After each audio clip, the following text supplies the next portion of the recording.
Oh my goodness. So, and how you doing today? I know that dentist was something else. Cause I swear, Listen, I believe that health is wealth and handling shit the sooner is better. So I was yeah. like, am I gonna put this off for the millionth time or am I just gonna get it done? So I just got it done. Oh man, my shoot. That's how I fucking feel. Cause I'm tired of these damn toothaches. When they pop up, cause they get worse and worse. I swear to Exactly. God. Like that shit will not just go away. Like we try to make shit go away with our imagination. It don't work like that. Oh hell no. Cause you know how black people is. We don't go to the doctor unless we have to. Yeah. I mean, honestly, being a part of the lifestyle that I'm in has definitely encouraged me to take better care of my health, see the Mhm. doctor more often.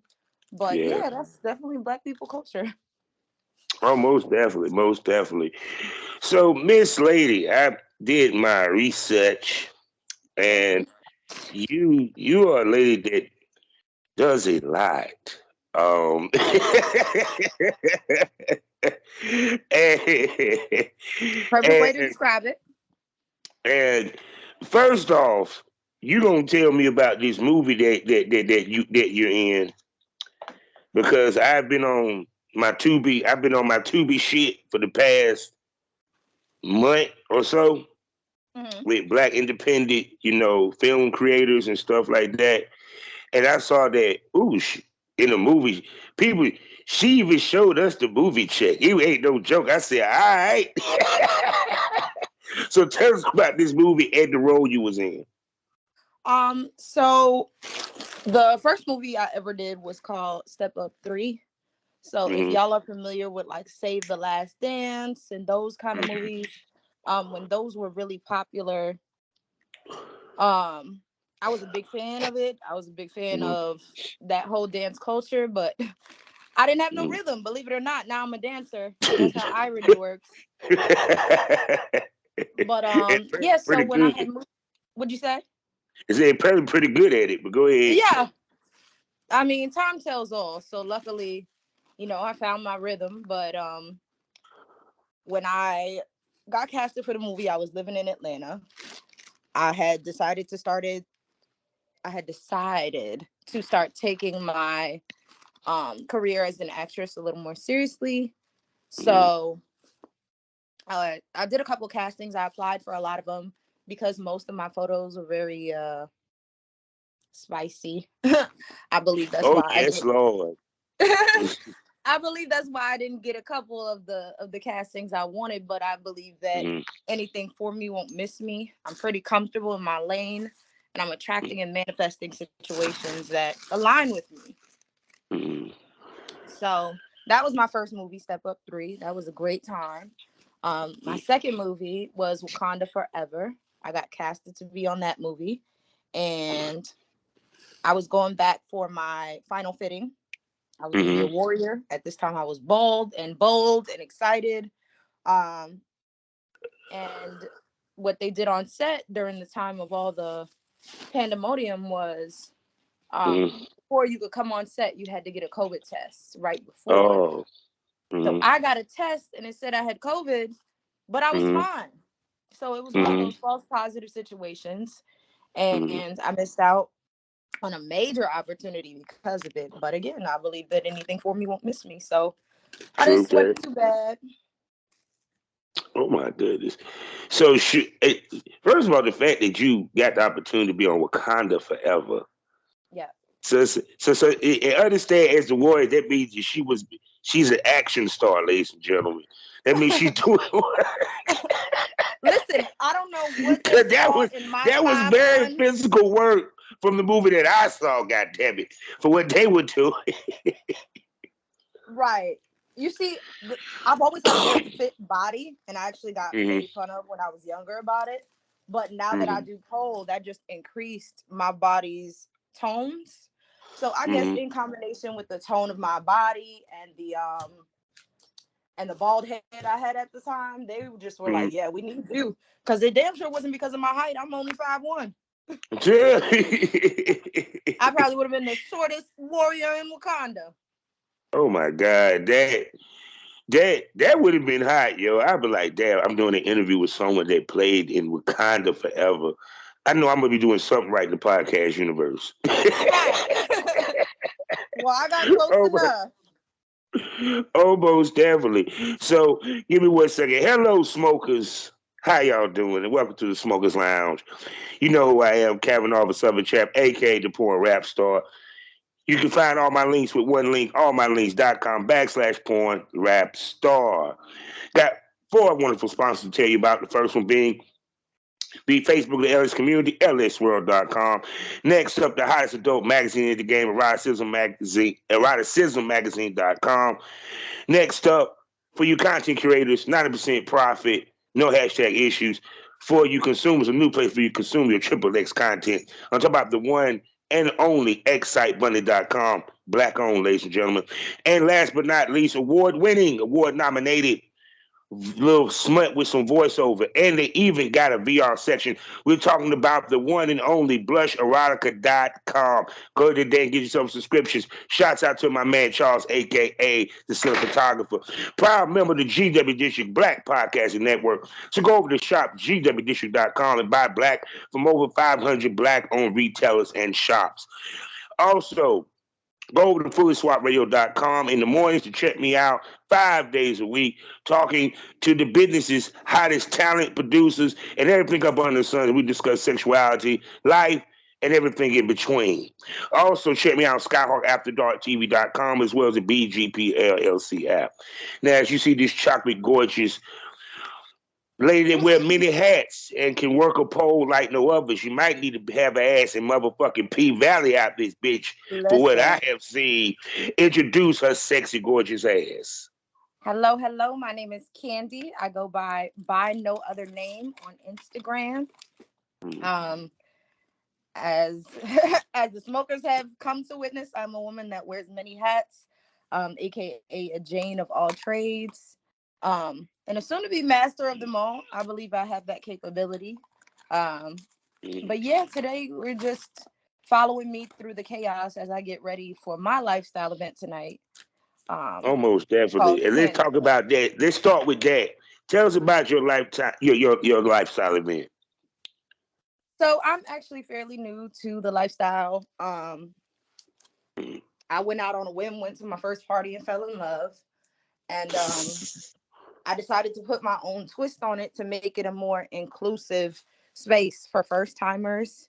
You know, maybe mm, you've been to the strip club, maybe you like to go out and you like to party, but to make that hardcore transition into the lifestyle can be mm, difficult. So what I try to do is have different spaces dedicated to different people that are in different standing. So if you're already into the lifestyle, you got somewhere in the venue to go.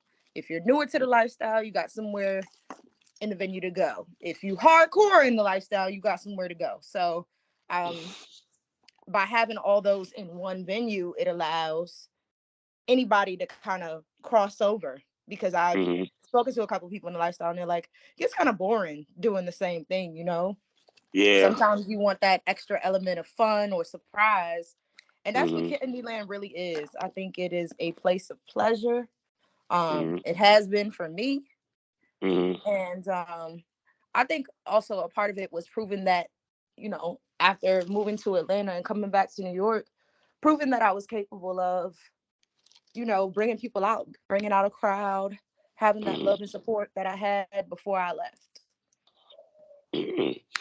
Most definitely. So I know throwing an event. 'Cause I've thrown events in my days. I've never done a lifestyle event. Now that's a totally different animal and beast. But Hmm. talk about everything you had to go through to put a event like this together. Period.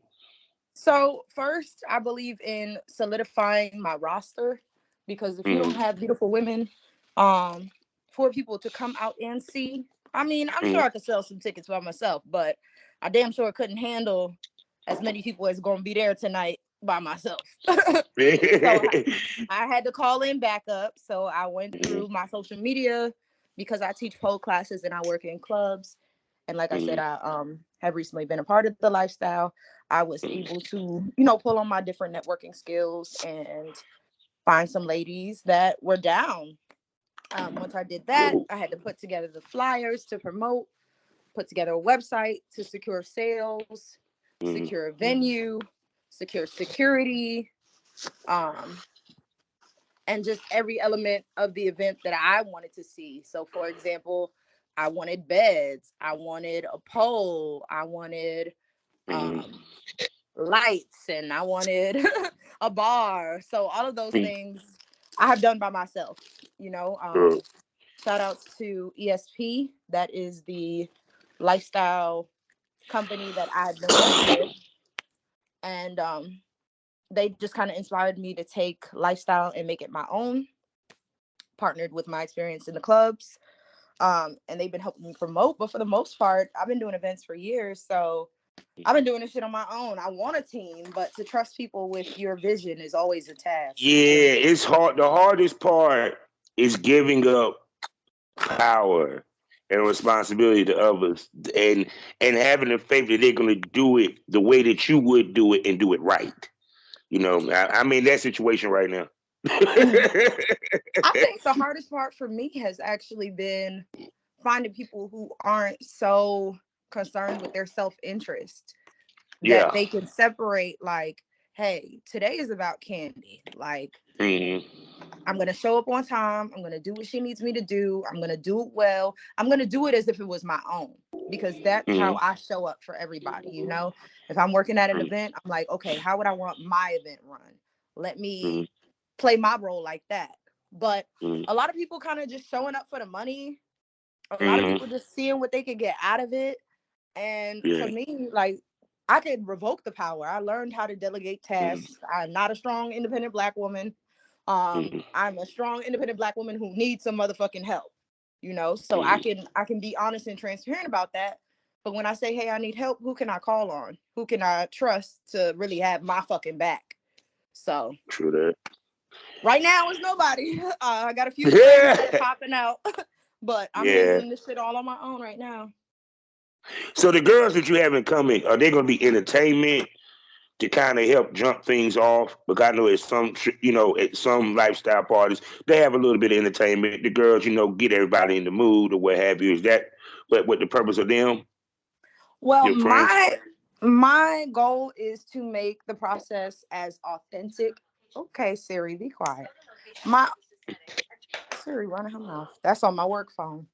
Um, my goal is to make everything as authentic as possible. So these Mm. ladies are really here to do whatever it is that they want to do. Um, Okay, I got you. I have a group of ladies that were designated by choice to come Mm. and dance. And then I Mm. have some ladies designated again by choice that really just wanted to come and participate in lifestyle shit. And then I have some ladies that wanted to come and whip people in the dungeon. Oh my um, God. Oh, good night. So hold on. We got ladies that go to strip. We have the jump off girls because at any swinger party, you got to have the jump off ladies. These are ladies that kind Absolutely. of get the shit popping. So some of y'all people have never been to the lifestyle party, period. Because sometimes you need to jump off girls because it might take everybody to get into it. You feel me? Yeah. It takes sometimes them seeing to get into it, and that what the jump off girls are for. Oh yes, my first party was in February 24th. It was my birthday Mm. party. And I decided I would be the jump off girl. You know, like Mm. I brought my partner, my play Mm. partner, front and center as I was getting a massage and started going to town.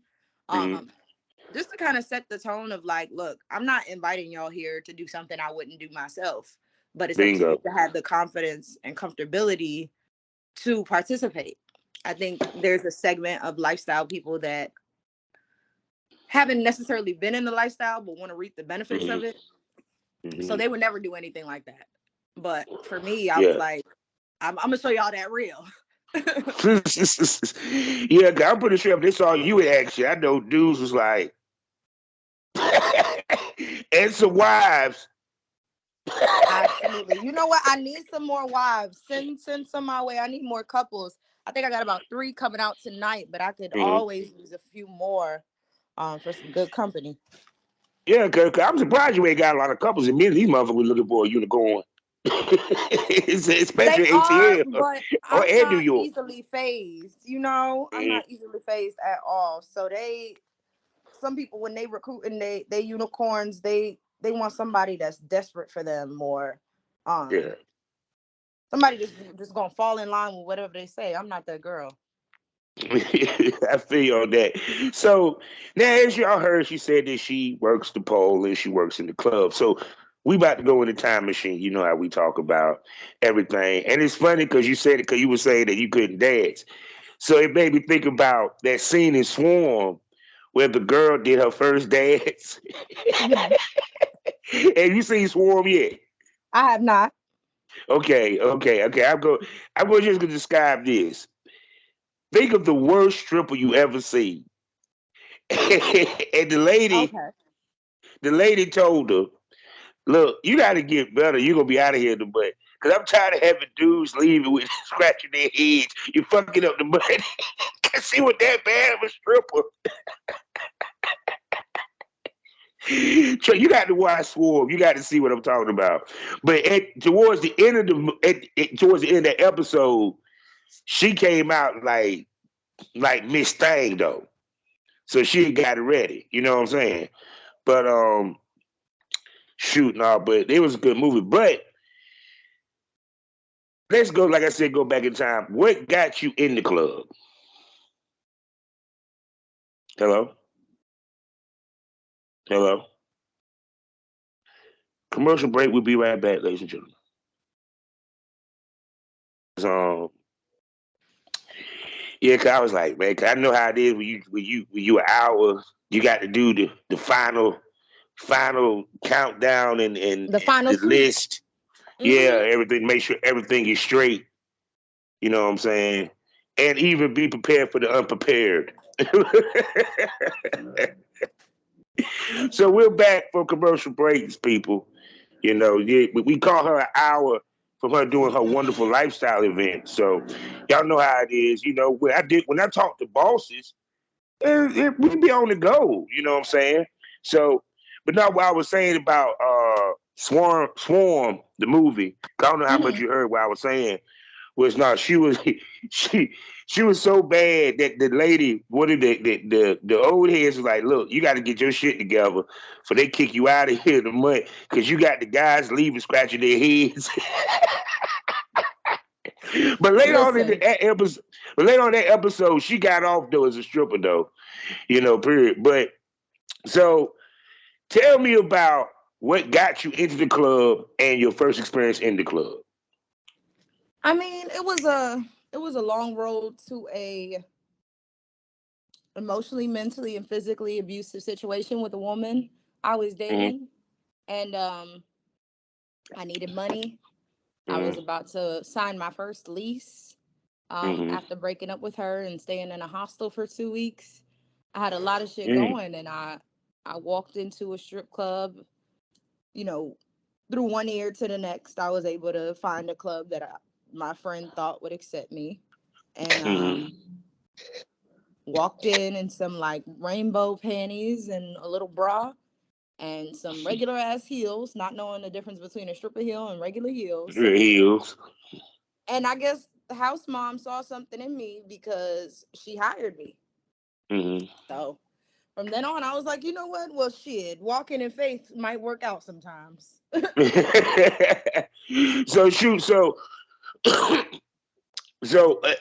when did you start learning to work the pole? Because what people don't realize is the difference between working a pole and being a pole artist. Um, because like if anyone ever watched P Valley, those are pole artists. They be. I'm sorry, these ladies can do some amazing shit, and you got to be strong as fuck for the shit that y'all be pulling off, yo. For real. And kind of fearless because depending upon how high up y'all go on that pole and how high the pole really is sometimes, you know, period.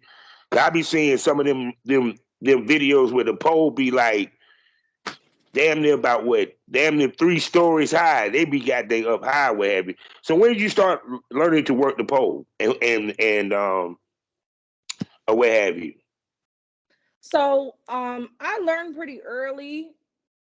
Well, I started, practicing pretty early because one of the clubs that I was working at Mm-hmm. made us work 8 hours a day for 4 days a week. Mm-hmm. And a lot of people don't know that some strip clubs do make you work on a schedule. So they made us work on a Yes. schedule. And with 8 hours in a day, there's a lot of shit that you could get done. So I just dedicated myself. I practiced, watched videos, watched the other girls, took notes. Mm-hmm. Um, and slowly but surely, I got to a point where I felt confident enough to take it to the next level. And then I got good enough where people were suggesting that I should teach. Mm-hmm. And as a serial entrepreneur, it only takes one potential client to believe in me. And I'm starting Yeah. that fucking business. Oh, I believe it. I believe it. So because I mean, one, I'm pretty sure that you do work out. You stay in shape because to be a pole artist, y'all have to be in good shape for many of the tricks that you learned. What was hmm the first trick that you learned from the pole, other than the swinging around the pole, shit, this, that, and third? Um, Flipping upside down was actually my first trick. Spinning around maybe, but I think Mm-hmm. I'm one of those type of people that want to run before they could walk. So I'm pretty Yeah. sure before I started even really spinning, I was trying to go upside down. Oh my goodness. And no, here's the hard part. Hold it. Got to be able to hold it when she do it too, people. Cause I ain't gonna front. Y'all some strong women, got because even to the point where like when I used to see a dude that could hold himself to the side, just the body control that y'all have to exude doing this shit, man. I know it's physically taxing. Physically. Um, Actually, pole has been a source of mental relief for me. Mm-hmm. Sometimes the same way that when you hit the gym, that adrenaline gets your vibe right. I think that Mm-hmm. pole has been that for me and a lot of other people as well. Um, and I think that because I already had a strong upper body strength, that transitioning into then using it on the pole was no different. My mom used to call me bag lady because I would always carry around a bunch of Mm-hmm. bags. People don't think Mm-hmm. about it, but doing that type of shit help you develop upper arm strength. Yeah, So slowly but I can surely, I believe that. was I was building up my upper body strength, not knowing that one day I would need it to toss myself around the pole. But it's definitely changed my life. The opportunities and Mm-hmm. the first thing I did when I really started touching money was book a flight to Paris and London. And I've kind Nice. of had the travel bug since. So So shoot. So are you a traveling exotic dancer? I am. Like, I have been to Tampa, Atlanta. I think mm-hmm. those are the only two places where I kind of really solidified and made my mark. As well as like Mm-hmm. New York. But I'll go just about anywhere. I'll go wherever the money is at. I feel you with that. I feel you with that. So now with now of course you said now you're also a pole instructor. Yes. Why is it important for ladies to learn to work the pole? Because I'm pretty sure it gives them confidence because it's something that some women feel they can't do, or what have you. I know that's one it probably does. But what's some of the other advantages for a lady to learn how to work the pole? Um, Besides the health benefits of developing your upper body strength and, like you Mm-hmm. said, the confidence factor, to keep it real, I started off advertising as by us for us kind of thing. Like, I'm a Mm-hmm. dancer, so I'm teaching dancers how to use pole work to increase their income. And I Mm-hmm. started teaching during the pandemic, actually, when a lot of clubs were secretly open. So I'm like, look, Mm-hmm. clubs are secretly open. People are risking their lives to come outside. They don't want the usual, give them some No. razzle dazzle. So, it's the survival instinct for a lot of people. So, a lot of these movies like P Valley, and Mm-hmm. Hustlers and stuff like that, it kind of glorifies the lifestyle, but it leaves out the element of like real grit that this Yeah. takes.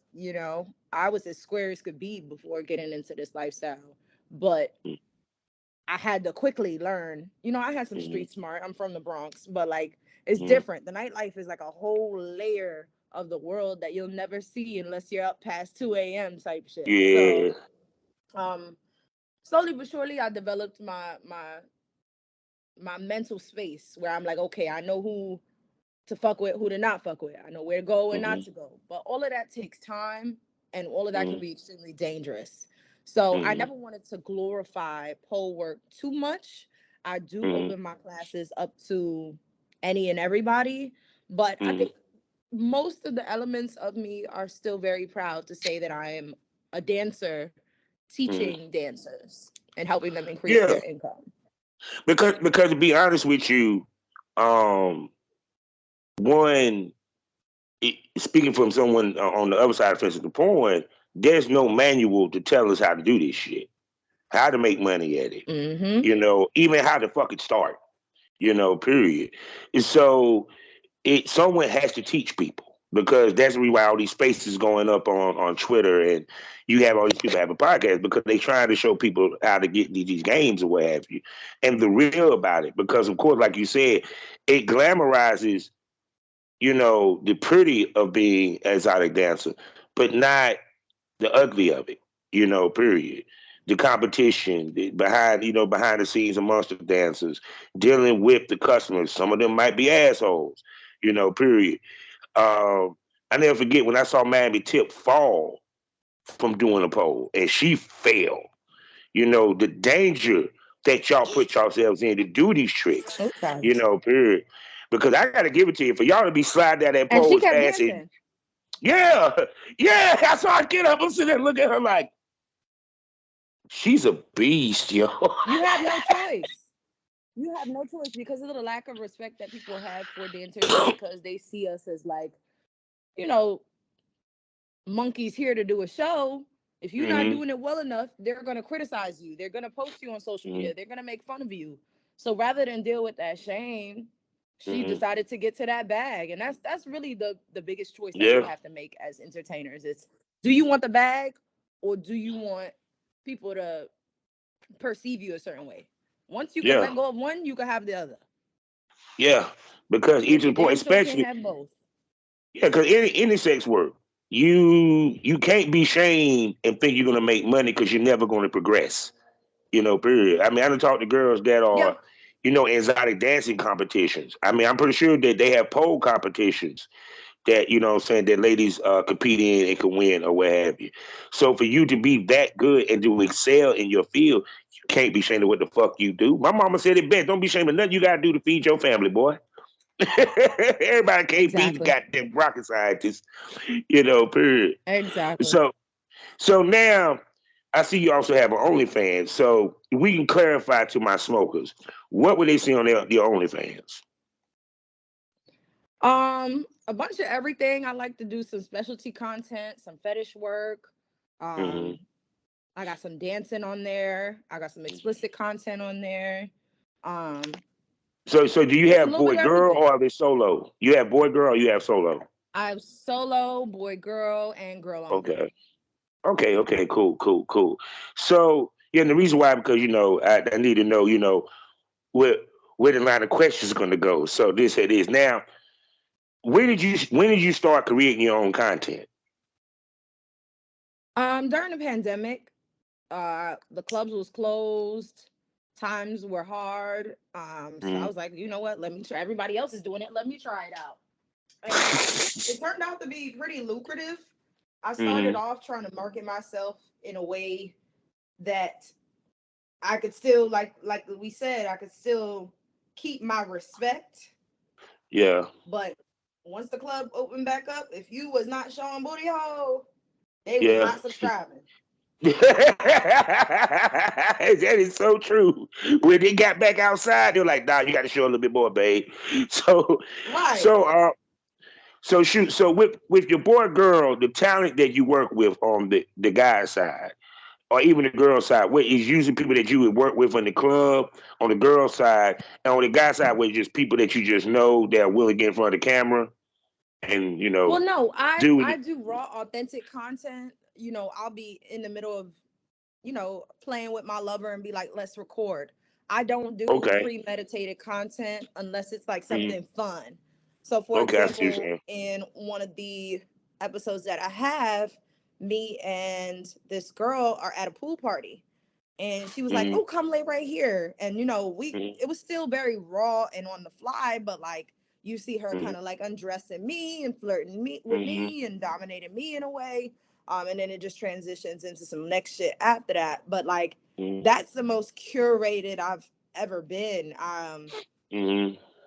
Although I enjoy acting, I feel like sex is one of those intimate acts that I'm not Yeah. necessarily interested in at this point in time to Mm-hmm. pretend in. Yeah, I get what You you're saying. I know, get what you're saying. the bag got to be big if I'm gonna give up something I love, and I love having sex. Yeah. Yeah, no, the reason why I asked that because after this interview or what have you, you might have male times that want to hit you up to do Okay. shit. Now, is that something that you're looking to jump into on be further your situation in the porn side of things? Or you good at where you at? Um, I think that I think that I'm good where I'm at. If talent wants to hit me up to perhaps work on um play parties together or other projects together, I'm Mm-hmm. totally open to that. But I definitely am not in a position where, unless Mm-hmm. the bag is big, you feel me? And I know that I I'm get what you're not saying. well developed enough in the industry right now for people to want to invest large bags on having me create content with them, especially when so many women are out here doing it for free. So, Mm-hmm. if the money was right, then perhaps, if the vibe was right, then perhaps. But honestly, the best way to get to know me, if you're interested in working with me or interested in building with me, is to come to one of my events. I'm so big on Mm-hmm. support. I support a lot of people, even if I'm just Mm-hmm. reposting this shit on Instagram. I believe that love is free and I got a lot of it to give. But a lot of times that's not reciprocated. So the Mm-hmm. best way to win me over is to come show me love. Oh yeah, I feel what you say. Yeah, because the reason why I say it, because we have a thing in our business called content trade where they shoot and both parties get the content. You know what I'm saying, to use to make money or what have you. And so people can understand. So I was explaining what content trade is. So you might have guys that want to step to you, be like, "Well, look, you be willing to do a content trade shoot?" Period. Is that I'll something you would content take into trade with women. consideration? Okay. I'll content trade with women, but the reality is there's still that girl in me that was a serial monogamist, holding on to her virginity for her boyfriend. Yeah. Um, that even through all the layers of sex work I do, still Mm-hmm. refuses to give up my body and it not feel 100% satisfactory when I walk away. So if a content creator approaches me, obviously 9 times out of 10, he finds me attractive. Mm-hmm. He would probably fuck me anyway. So a lot of times it be them approaching me because they want to fuck, and the Mm-hmm. content is just a bonus. So Mm-hmm. because that's not my primary source of income, I just don't prioritize that. And that's the part I was getting to because well, not because to keep it 100, because I've been in the business 15 years as a male talent. I'll tell any Mhm, female, no, you want to work with guys that actually do the business, not content creators, because content creators you're taking more of a risk. Because if you're dealing with professional male talent, one, he's coming tested off mhm, gate. You can look it up online. Two, he done the business. He knows how to keep it hard on camera, and he knows what to do on camera. Because when you're filming, you're not just fucking to fuck. You're fucking for the camera. Even though yes, it's real. Yes, we might find each other attractive. Yes, we might even want to, might even would fuck each other on camera. mhm. But we're there to create something that's going to generate money for both of us. Period. So, but no.